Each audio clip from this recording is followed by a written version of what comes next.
Thank you, Mr Speaker. I'm pleased to rise on behalf of New Zealand First to speak for this third reading of the Food Bill. New Zealand First supports this bill. Mr Speaker, this bill has been a long time in the making, 10 years or thereabouts, and even when it does finally become law, it will not be completely up to date. This we know, but we know also that it is a necessary piece of legislation and that it is a very necessary update to what have become some very wide discrepancies between New Zealand's food safety regulations and processes and the risks posed by various foodstuffs in various situations, and also in the available science and best practice which may be brought to bear upon them.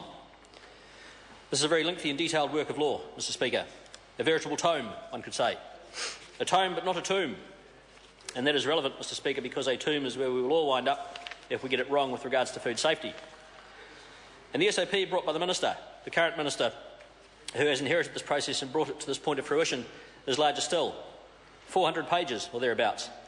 It is a significant and overarching work, and we congratulate the Minister on the very comprehensive reworking that she has undertaken of the bill as it was presented to her. So there are many aspects of the law as it relates to food safety which we could focus on, and colleagues from across the House, I'm sure, will touch on most of them. It is important to note, I believe, that this bill moves the focus on food safety for foods for consumption from one centred on the premises in which food is prepared to one of the level of risk associated with the food itself. There is sound reasoning behind this, we believe, and we are happy to support this change in mindset. The inspection, traceability and recall provisions contained in the bill provide a sound mechanism by which incidents such as the Fonterra botulism scare may be addressed in the future. These two considerations, the risk associated with food and the ability to trace and recall potentially dangerous foodstuffs, produce potentially carrying risk and intended either for domestic consumption or for export, are of very great importance in our opinion. In addition, there is the issue of food sovereignty, which was and is a very genuine concern held by a great many of the submitters. I want to address some of these considerations. Risk-based food assessment with regards to food safety covers many aspects of life in New Zealand, and some of the potential implications of it were a source of angst expressed by numerous submitters and indeed shared by many, if not most, of the Select Committee. One of the defining features of our easygoing, egalitarian Kiwi lifestyle is the ability for people to swap, share, sell and otherwise trade food and produce for fundraising, pocket money and indeed just for fun. The cake stall at the school gala, the Lions Club sausage sizzle at the front of the supermarket on a Saturday morning, the beach barbecue and the jam raffle so the volunteer fire brigade can buy a new inflatable boat for the Surf Lifesaving Club. These things are dear to us as a people, and while the Select Committee fully understood the need to ensure that food for consumption is made to be as safe as possible, the Committee also understood very keenly the need to preserve those things which go to the heart of this country as a nation and as a people. Submitters impressed this view upon the Committee, Mr Speaker, and the Committee in turn impressed it upon the officials from the Ministry. To their credit, the officials took that information on board and delivered what I believe is a good workable compromise which upholds and respects the rights of all concerned. They've done sterling service, Mr Speaker, and they, along with the Select Committee and the Minister, deserve our recognition and appreciation. The bill they have delivered does not spell the end for the farmers' markets or sausage sizzles, for homemade jam or cake stalls. We can rest easy in our beds as far as that is concerned. Food sovereignty was at least as pressing a concern for many people as was the issue of small producers and fundraisers, Mr Speaker. Many people held the fear that this bill would open the door to overseas standards and foreign companies, to trade treaties taking priority over the need for food safety, to New Zealand facing the wrath of the World Trade Organisation for having the temerity to require imported food to adhere to the standards which we deem acceptable in our own land. This bill does not require that that be so. It does not sell our collective national soul for a mess of pottage, whatever that is. Pottage. What is it? I confess I do not really know. Genetically modified porridge, perhaps. I'm sure my erstwhile colleague from the Greens will be only too happy to enlighten me. But I digress, perhaps just a little. I believe this is somewhat justified. This has been a lengthy and mentally taxing process, Mr Speaker, this shepherding, this assisting to shepherd this weighty and truly voluminous text of law through the process of the Primary Production Select Committee, on which I am privileged to sit as an observer.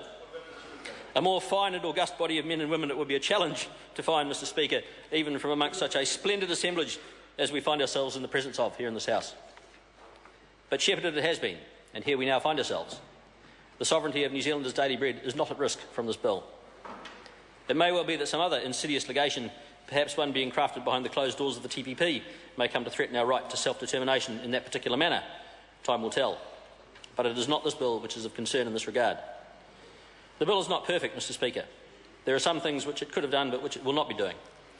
Of greatest concern, of course, is the omission of country of origin labelling on all imported foodstuffs. It is a shame, Mr Speaker, that the government chose not to address this issue of its own volition.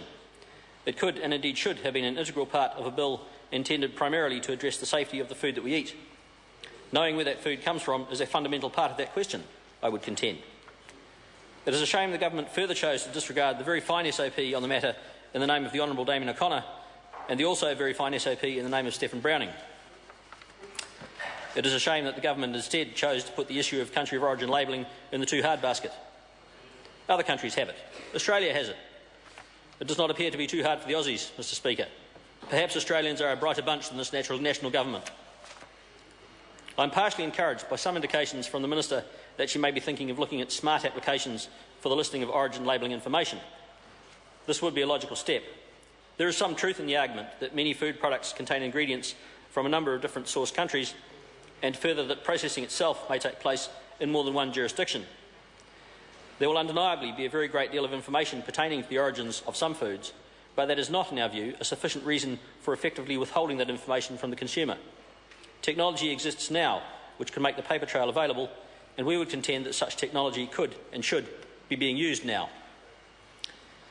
We would very much hope there is no truth in the suggestion that the government may have caved into pressure from some quarters which tacitly implied that country of origin labelling could be perceived by some countries as a non-tariff barrier to trade.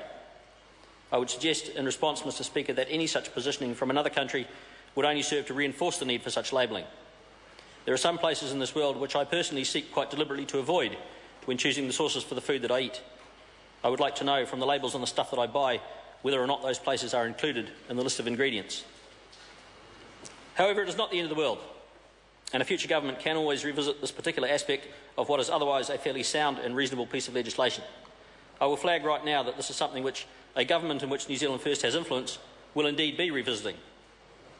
All in all, Mr Speaker, this is fundamentally a good and necessary bill, and one which is certainly very overdue.